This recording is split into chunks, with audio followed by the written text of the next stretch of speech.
Hi అండి, నమస్తే. Hotel స్టైల్లో పాలక్ పన్నీర్ ఎలా చేసుకోవాలో, అది కూడా చాలా ఈజీ ప్రాసెస్లో ఎలా చేసుకోవాలో చూసేద్దాం.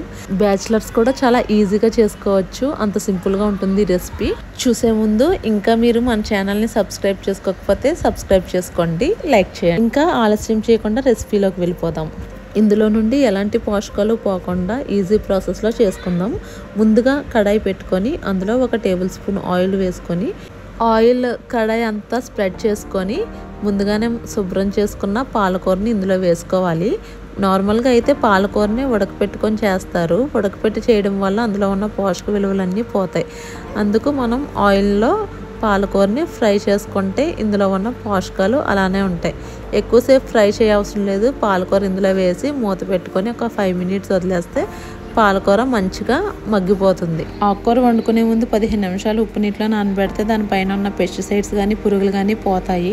పాలకూరను 5 నిమిషాలు మూత పెట్టి మగ్గనివ్వండి. ఇప్పుడు మిక్సీ జార్ తీసుకొని మిక్సీ జార్లో కట్ చేసుకున్న మీడియం సైజ్ ఉల్లిపాయ 1, ఉల్లిపాయలు చిన్నగా ఉంటే 2 వేసుకోండి.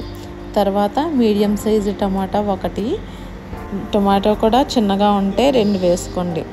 తర్వాత మీ స్పైస్ లెవెల్ని బట్టి 4 పచ్చిమిర్చి వేసాను నేనైతే. మీరు కావాలంటే ఇంకా ఎక్కువైనా వేసుకోవచ్చు. 1 ఇంచు వరకు అల్లం వేసుకోండి. 4 లేదా 5 వెల్లుల్లి రేకులు పొట్టు తీసేసి వేయండి. వీటిని బరగ్గా పేస్ట్ లాగా మిక్సీ పట్టుకోవాలి.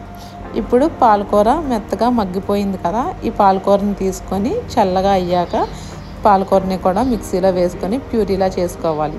తర్వాత అదే గిన్నెలో 2 బిర్యానీ ఆకులు వేసుకోవాలి. తర్వాత 1 టీ స్పూన్ జీలకర్ర వేసుకొని ఫ్రై చేసుకోవాలి.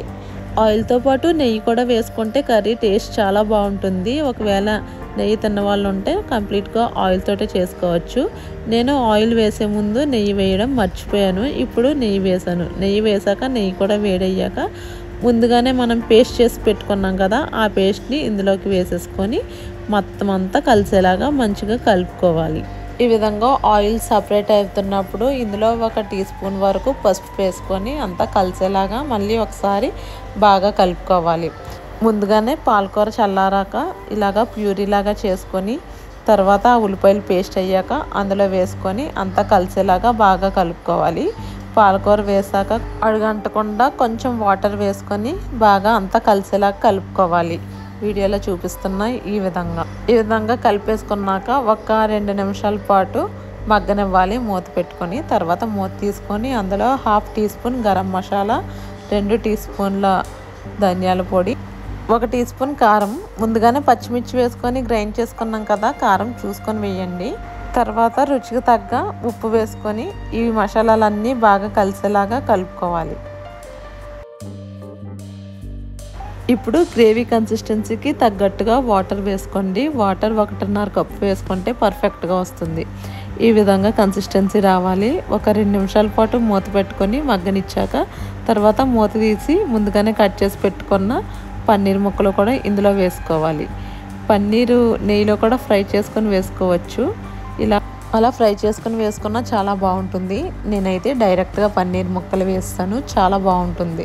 ఈ విధంగా మూత పెట్టుకొని 5 నిమిషాలు మగ్గనివ్వాలి.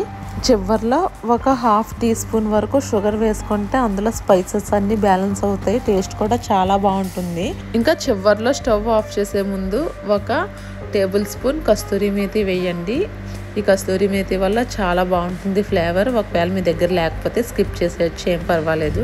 కస్తూరి మేతి వేసుకుంటే చాలా బాగుంటుంది. కస్తూరి మేతి కూడా వేసుకున్నాక ఒకసారి అంతా కలుపుకొని స్టవ్ ఆఫ్ చేసేసుకోవాలి. అంతే అండి, చాలా ఈజీగా చేసుకోవచ్చు. టేస్ట్ కూడా చాలా బాగుంటుంది. రోటీకి చపాతీకి కూడా చాలా బాగుంటుంది కర్రీ. వీడియో నచ్చితే లైక్ చేయండి, మీ ఫ్రెండ్స్ అండ్ ఫ్యామిలీకి షేర్ చేయండి. Thank you so much for watching. Bye.